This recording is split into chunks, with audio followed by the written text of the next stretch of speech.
Olá, meus seres, eu espero que todos bem aí desse ladinho. Chegamos para a nossa revisão para o vestibular da Universidade Estadual de Maringá, o EM. Nós pensaremos aí em vários assuntos que poderão estar na sua prova em 2024 dessa grande universidade no estado do Paraná. Depois da sua mudança para questões aí de conhecimentos gerais, a gente teve uma redução um pouquinho nas questões de biologia, mas esperamos que nessa edição venham muitas e muitas questões de biologia e estamos aqui preparando você para acertar todas as parciais que aparecerem. Se você não é inscrito ou inscrita no nosso canal, inscreva-se, deixe o seu like, deixe o seu comentário e ative as notificações para que quando lançarmos uma aula ela chegue o mais rápido possível até você. Bem-vindo, bem-vinda para a nossa revisão UEM 2024. Não vai aparecer desenho na prova, Sócio? Não sei, mas a UEM geralmente não tem o hábito de colocar desenho na prova. Se aparecer desenho, eu pensei aqui numa relação de metabolismo, organelas com funções específicas. Lembra de cloroplastos, lembra de mitocôndrias. Então, a gente vai pensar que os dois aqui, cloroplastos e mitocôndrias, têm membranas externa e interna, então uma dupla membrana. Também eles apresentam DNA, RNA e ribossomos próprios. Aqui nós tínhamos um DNA circular, aqui nós temos um DNA circular. E se nós olharmos para as mitocôndrias e cloroplastos, elas são explicadas aí a sua origem dentro das células eucarióticas pela teoria da endossimbiose. A dupla membrana, a presença de material genético, ribossomos próprios, e esse próprio DNA reforçam essa teoria da endossimbiose para explicar a origem de mitocôndrias e cloroplastos. Mas número 1, do cloroplasto está saindo glicose e oxigênio. Então a glicose é produzida durante a fase escura alquímica da fotossíntese, especificamente lá no ciclo de Calvin-Benson ou ciclo das pentoses que ocorre aqui no estroma do cloroplasto.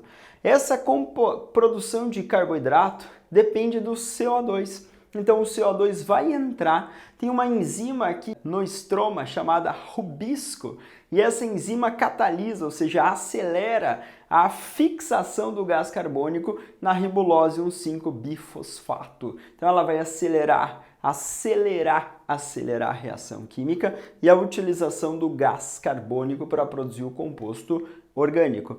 Da quebra da molécula de água, nós temos a liberação de oxigênio para a atmosfera. Quebrou a molécula de água, libera hidrogênio, forma o NADPH. O NADP é um nicotinamida adenina dinucleotídeo fosfato e era um transportador de hidrogênios. Aí ele vai sofrer uma redução, vai receber esses elétrons de hidrogênio e vai formar o NADPH. Então, na fase clara ou fotoquímica da fotossíntese, nós temos quebra da molécula de água, liberação de oxigênio para a atmosfera, produção do NADPH e produção de ATP durante a fotofosforilação.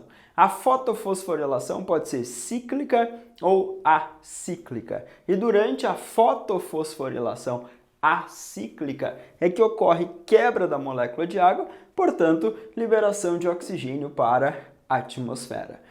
Os compostos orgânicos aqui começam a ser degradados no citosol antes de irem para a mitocôndria, na respiração celular aeróbica. Então você tinha lá glicólise, primeira etapa da respiração aeróbica que ocorre no citosol.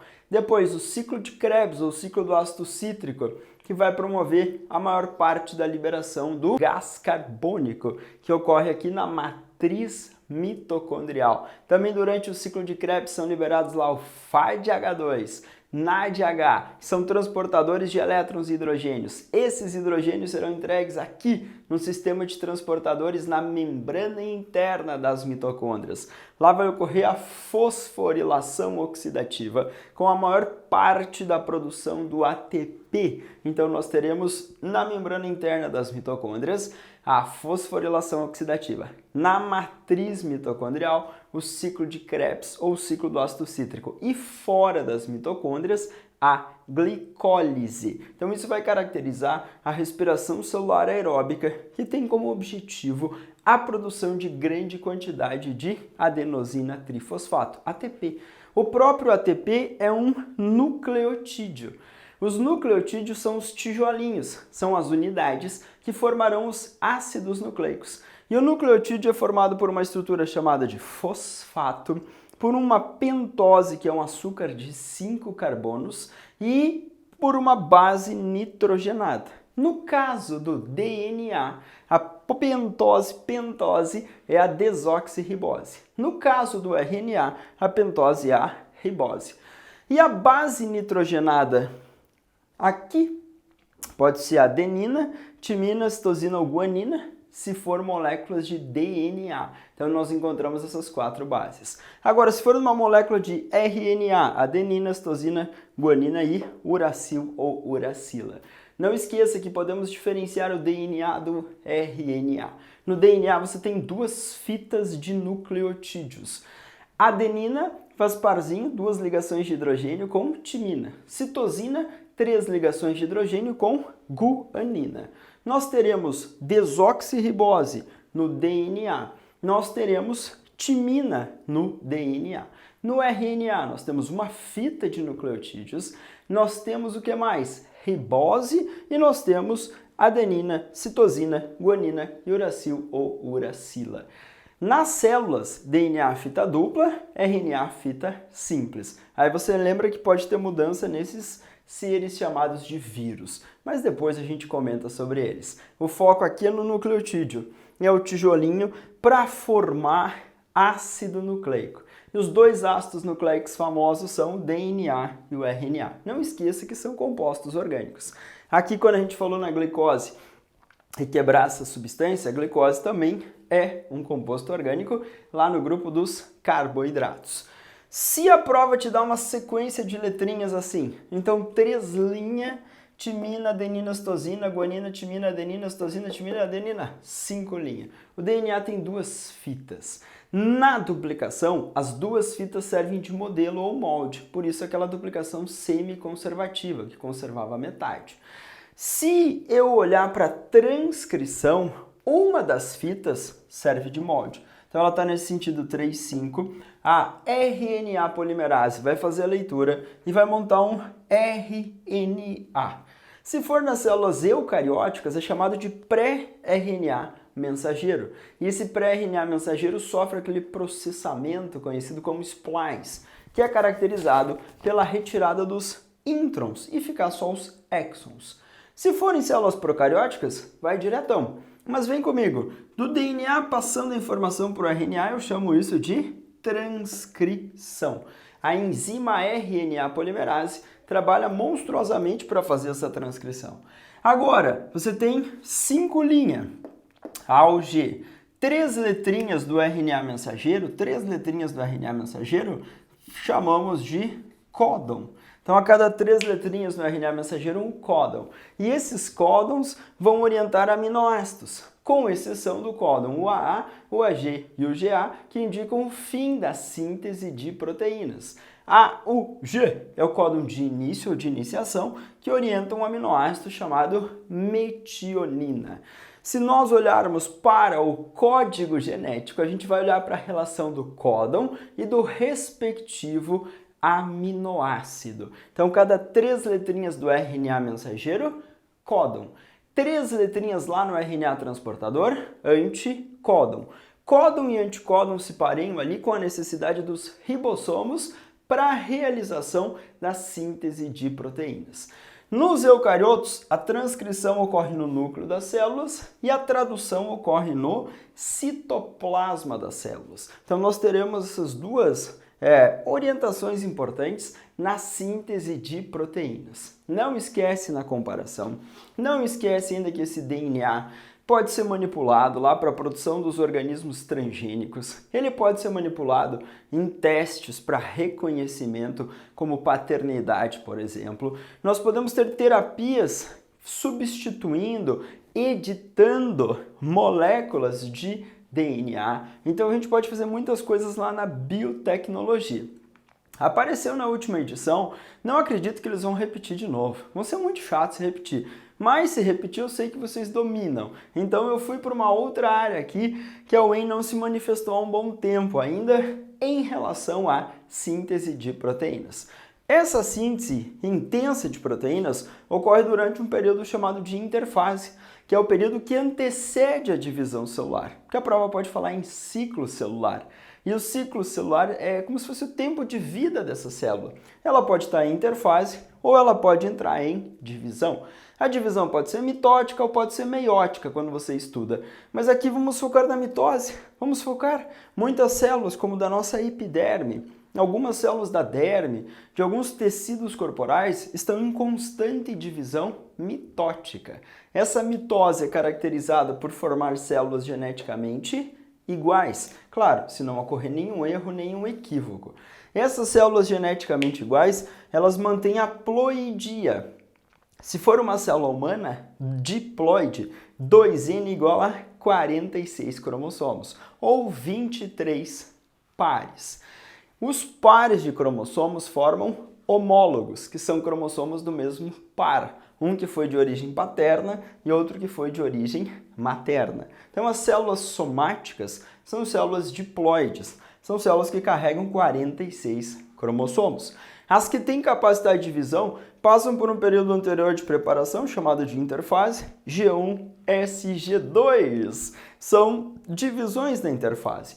G1 e G2, início e término aí da maior parte da síntese das proteínas. E durante a fase S da interfase, a ocorrência da duplicação do DNA. Mas esse fenômeno, transcrição, tradução para síntese de proteínas, ocorre aqui no período chamado de interfase. Aí a célula produziu proteínas, a célula está se preparando para dividir, vai duplicar o material genético, no caso do DNA, vai produzir outras substâncias, aumentar a extensão de membranas, ter tudo certo, começa lá prófase, metáfase, anáfase e telófase. Prófase, metáfase, anáfase e telófase, em sequência, são etapas da mitose. A melhor fase de estudo cromossômico é durante a metáfase. Os cromossomos estão no máximo da condensação, eles estão posicionados na placa equatorial, a gente pode tirar fotos ali e montar o cariótipo, aqueles dados referentes à forma, o tipo, o número e a estrutura básica do cromossomo. Durante a anáfase, encurtam-se lá as fibras do fuso mitótico e separam-se as cromátides irmãs. Então nós teremos esse pensamento aí marcante para mitose e formação de células geneticamente iguais. Então esse blocão citogenética em uma parte de material, a gente encerra nesse pensamento. Do ladinho, ecologia, evolução, plantinhas, animais e doenças, mas focado e direcionado. Como a gente teve uma redução considerável na quantidade de questões, eu não quero também tomar muito tempo de vocês. Quero ir meio direcionar e falar, vai que cai isso, isso e isso. Vai lembrando disso ao longo dessa semana para você fazer uma excelente prova na whey. Fitoplâncton, zooplâncton, peixe, baleia. Já estamos aqui na ecologia. O fitoplâncton está realizando fotossíntese e está sendo um produtor. P de produtor aqui para o fitoplâncton, ele está produzindo compostos orgânicos na fotossíntese. O fitoplâncton, formado por algas, principalmente unicelulares, eucarióticas. Nós temos ali crisofícias, bacilariófitas, nós temos ali um grupo de algas muito, mas muito importante para a produção no ambiente. Também tem cianobactéria, tem outros filos de algas, e aí a gente vai pensar numa diversidade imensa para compor o fitoplâncton. Mas caracteristicamente são seres autotróficos, fotossintetizantes, que conseguem produzir compostos orgânicos, produzem o próprio alimento. O que ele produziu, parte compõe o corpinho dele, parte vai ser disponível aqui e consumido pelo zooplâncton. Quando o zooplâncton se alimentar do fitoplâncton, o que tiver no corpinho das alguinhas vai servir de alimento. O zooplâncton vai fazer papel de um consumidor primário. Então o produtor ocupa o primeiro nível trófico, o zooplâncton, consumidor primário, segundo nível trófico. Mas o zooplâncton serve de alimento para baleias. As baleias funcionam como consumidor secundário. tá aqui. Mas a baleia, quando abre o bocão e vai filtrando, ela também pode se alimentar do fitoplâncton. Então você fala, poxa, vem tudo isso junto, sócio. Então ela também pode ser um consumidor primário. Então ela pode ocupar mais de um nível trófico aí, ou mais de uma posição. Então aí a gente vai ter uma teia alimentar. A baleia abriu, bocão veio filtrando. Baleias são mamíferos de grande porte e filtradores. Beleza, esse ser aqui, o peixe, eu coloquei puxando uma seta para cá, vou colocar como um consumidor secundário. Então aí a gente pode organizar uma teia barra cadeia alimentar, beleza? Não esquece que a energia vai diminuindo ao longo. Nós temos essas setas que representam a transferência de energia. Essa transferência varia de 5 a 20% e a gente chama de eficiência ecológica ou eficiência de cadeia essa transferência. E eu fiz os pontinhos vermelhos aqui porque eu estou pensando num ambiente que foi contaminado, um rio que estava desaguando no oceano e esse rio era rico em mercúrio. E essa substância mercúrio não vai ser degradada ao longo dos seres vivos, ela vai se acumular nesses seres. E a gente vai ver esse aumento gradativo ao longo da cadeia e nós chamamos isso de magnificação trófica. E os últimos níveis tróficos, eles acumulam uma maior quantidade dessas substâncias. Então pode acontecer com mercúrio, com chumbo, com agrotóxico, com microplástico, substâncias que geralmente entram, são ingeridas pelos seres ou absorvidos pelo corpo, eles não conseguem digerir, não conseguem degradar e vai sofrendo uma acumulação ao longo dos níveis tróficos. Então a gente chama de bioacumulação quando está olhando em cada um dos níveis e magnificação trófica quando a gente olha esse aumento gradativo e gradual ao longo da cadeia alimentar. Então esse tipo de poluição em ambientes aquáticos, lembrar que mais poluentes nos últimos níveis tróficos. Lá chega menos energia, eles têm que se alimentar mais dos níveis tróficos anteriores. Mas a prova falou também que nadadeira existe em baleia, nadadeira existe em peixes. E a gente vai chamar isso de uma analogia. Aqui um mamífero e aqui um peixe. E esses seres aqui não descendem, não têm um ancestral comum direto e recente ali. E esses seres têm órgãos chamados de análogos. Órgãos que têm a mesma função, mas origens distintas. Geralmente você aprendeu a asa da borboleta e a asa do morcego, ok? Entra em caso de analogia. Agora, se eu comparar a nadadeira da baleia com a asa do morcego, aí eu vou pensar em homologia. Coloca aí do ladinho na sua mente que na homologia a gente vai pensar num ancestral comum, a gente vai pensar numa ideia de ancestralidade.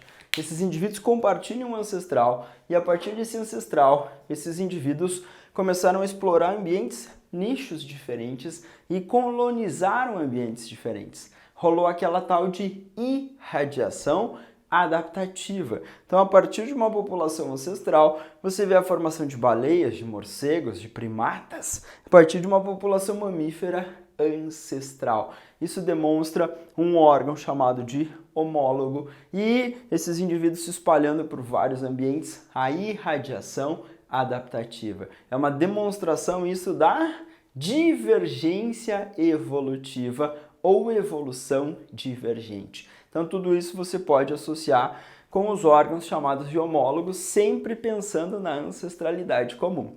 Nos análogos, a forma dos peixes e a forma das baleias, que são mamíferos, é parecida, é semelhante. Um golfinho está nadando ali feliz e de repente um tubarão. Você vê um bichinho cinza passando por você? Ah, é um golfinho, que fofo. Geralmente não, né? Geralmente a gente vai ficar com medo de pensar que é um tubarão, mas os dois têm um formato semelhante. Por quê? Pressão seletiva do ambiente, que é o mesmo, ambiente marinho.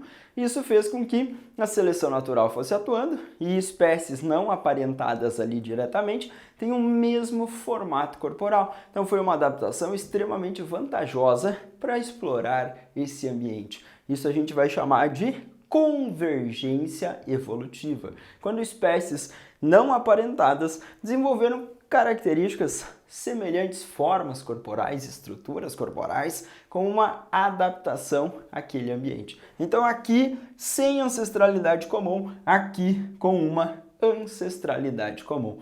Vai ter que aparecer evolução whey, vai ter que aparecer aí.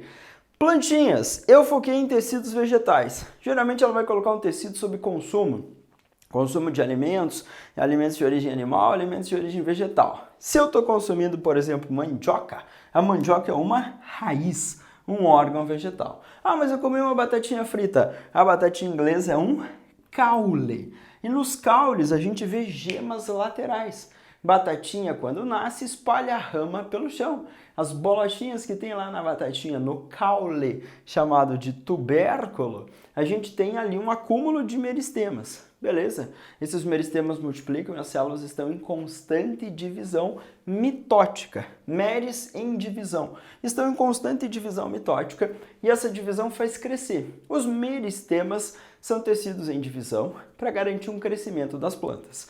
Os meristemas vão se diferenciar e vão dar origem a tecidos adultos e permanentes. Então aqui nessa raiz e aqui nesse caule, que são órgãos, uma junção de tecidos, nós temos um em destaque, que é o parênquima amilífero, que é um tecido de reserva ou de armazenamento e vai armazenar considerável quantidade de amido. O amido é o polissacarídeo de reserva do mundo dos vegetais. Eu fiz uma comparação em epiderme e suber, que são tecidos de revestimento no corpo das plantas. Então, são tecidos superficiais. A epiderme é um tecido vivo, formado geralmente por uma camada de células. Em alguns lugares, em alguns tipos de raízes, a gente consegue ver mais de uma camada de células. Em folhas, como certas adaptações, mas geralmente uma camada. O suber geralmente é estratificado, ou seja, tem várias camadas, só que ele reveste regiões velhas. O suber substitui a epiderme, ele vai ser depositado em regiões mais velhas e a epiderme em regiões mais novas. Xilema para shima. Shima, geralmente raiz, caule, folha. Lá no xilema você tem os vasos chamados de lenhosos e esses vasos são lignificados. E a gente vai ver água e sais minerais. Então a parede do vaso é lignificada e o vaso acaba sendo morto. Então lembra aqui que esse morto está associado à parede do vaso condutor. Entre os vasos condutores nós temos células de um parênquima chamado lenhoso. O parênquima é um tecido vivo que preenche, que armazena a substância. O floema é um tecido que tem a parede associada às células. E essas células companheiras ou subsidiárias, elas vão dar troca de substância, vão permitir a síntese de substância, vão permitir uma atividade funcional do floema. O floema conduz a seiva elaborada orgânica, formada por água, sacarose, água e glicose, que são compostos orgânicos. O floema conduz uma seiva da folha para o caule, para a raiz. Ou ele vai conduzir a seiva num sentido que nós chamamos de fluxo de massa, do local de maior quantidade para um local de menor quantidade. Inclusive, ele pode ser conduzido de raiz, caule e folha, porque a raiz pode armazenar essas substâncias e aí você tem um fluxo de massa através do floema. Uma loucura, mas a condução do floema é bidirecional. No xilema é unidirecional. Então a gente tem essas diferenciações. Acho que o whey não vai chegar nesse patamar, mas célula companheira, placa crivada, são termos que eu preciso lembrar e associar com o vaso condutor chamado floema, porque você sabe que a whey é bem exigente na botânica. Então a gente tem essa relação. Os parênquimas são tecidos de preenchimento, que ocupam espaço, armazenam substância. O parênquima clorofiliano ou fotossintético, lá no meio da folha, parênquima palissádico, parênquima lacunoso, realizando o processo fotossintético. Parênquima aquífero, em plantas como cactáceas, para armazenar água e garantir aquela suculência com uma adaptação a ambientes secos, como a caatinga no nosso país. Parênquima aerífero, que armazena ar e garante uma flutuabilidade, como plantas aquáticas que ficam na superfície da água. Então nós teremos os parênquimas como tecidos preenchendo, ocupando espaço e armazenando substâncias.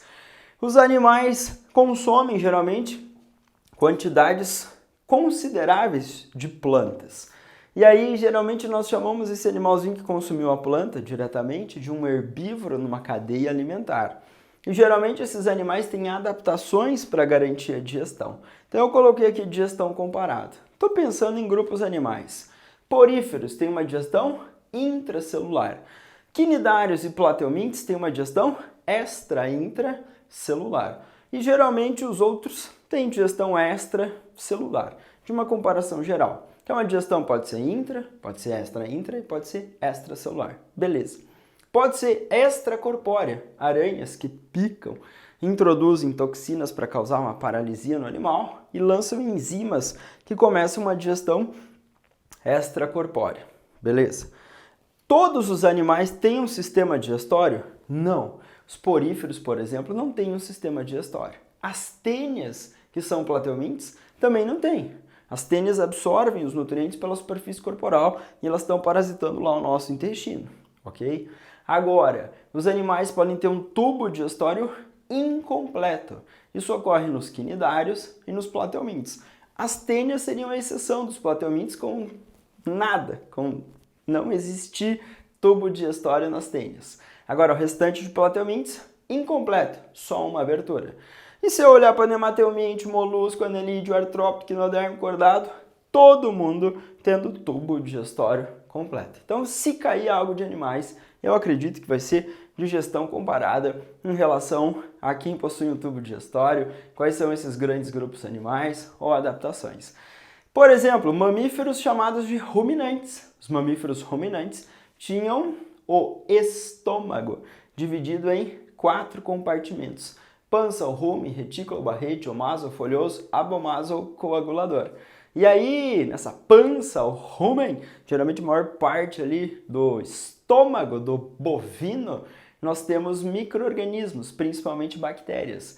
E elas produzem enzimas como a celulase e mantêm uma relação mutualística ali para digestão da celulose, já que os vertebrados não produzem enzima para digestão da celulose. Então, uma adaptação interessante. Se eu comparar animais herbívoros e carnívoros, os herbívoros têm tubos digestórios mais longos, mais compridos, quando comparado com os carnívoros.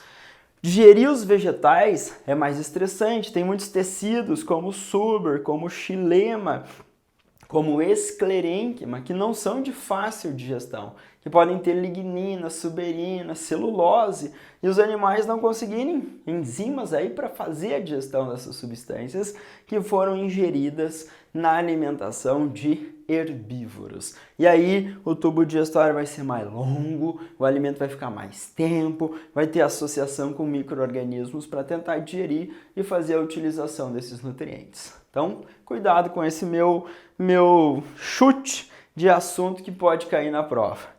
Vírus e viroses. Hey, Wayne, na última edição nada de doenças. Vírus são parasitas intracelulares obrigatórios. Ametabólicos são alguns envelopados. Tem uma estrutura externa aqui que geralmente eles roubaram da célula hospedeira chamada de envelope. Um envelope lipoproteico, porque foi roubado da célula hospedeira. Tem o capsídio. Esse capsídio é proteico, esse capsídio é formado por proteínas e esse capsídio protege o material genético ali no interior. O material genético pode ser o DNA? Pode. O material genético pode ser o RNA? Pode.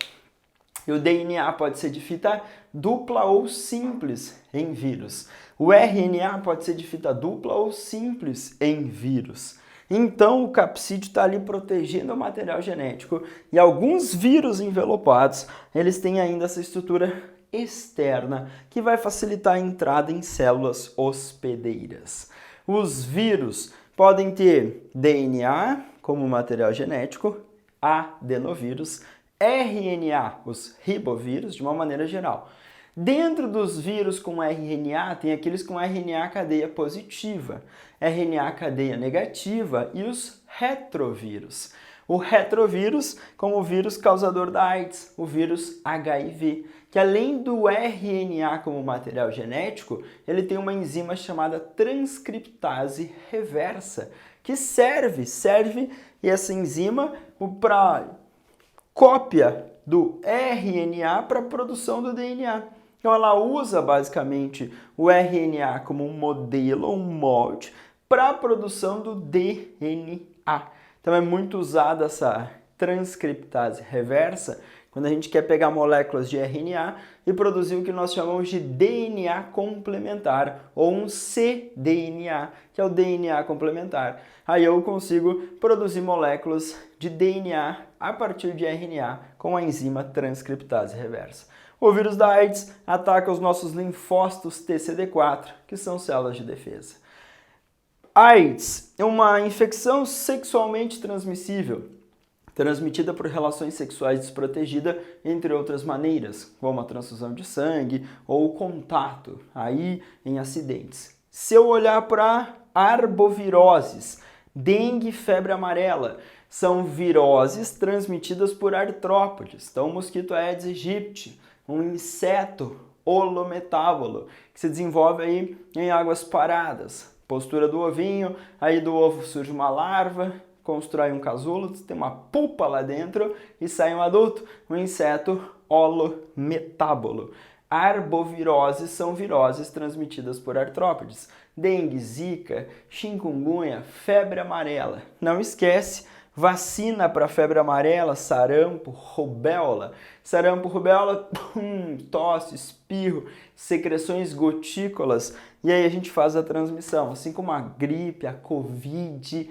E aí nós temos vacinas. A prova pode comentar com vocês quais viroses são prevenidas com vacinas. Então não esquece de lembrar quais são viroses. Nós temos hepatite B também, uma doença causada por vírus e promove lesões no fígado, prevenida com vacina. Febre amarela, sarampo, rubéola, nós temos vacina para gripe, vacina para Covid. Não esquece que também a dengue, nós produzimos uma vacina no mundo científico, ela foi aprovada pela Anvisa, mas ela não está ainda no nosso calendário de vacinação. Mas assim que tiver, obviamente vai servir como uma medida profilática, ou seja, preventiva. Cuidado que às vezes a prova usa termos bonitos como agente etiológico, que é o causador. Então os vírus são agentes etiológicos ou causadores. No caso, o mosquito Aedes aegypti, um vetor ou um transmissor. Esse é o meu recado aí para você, meu ser, que está sonhando em passar na UEM. Passamos por diversas áreas da biologia, eu espero ter ajudado vocês, eu espero que você faça uma excelente prova da UEM. Se você não é inscrito ou inscrita aí no nosso canal, inscreva-se, deixe seu like, deixe seu comentário, ative as notificações para a gente chegar o mais rápido até você. Bom estudo a todos e excelente vestibular da UEM em 2023 para ano que vem estar na faculdade. 2024 é logo ali. Um abraço e bons estudos.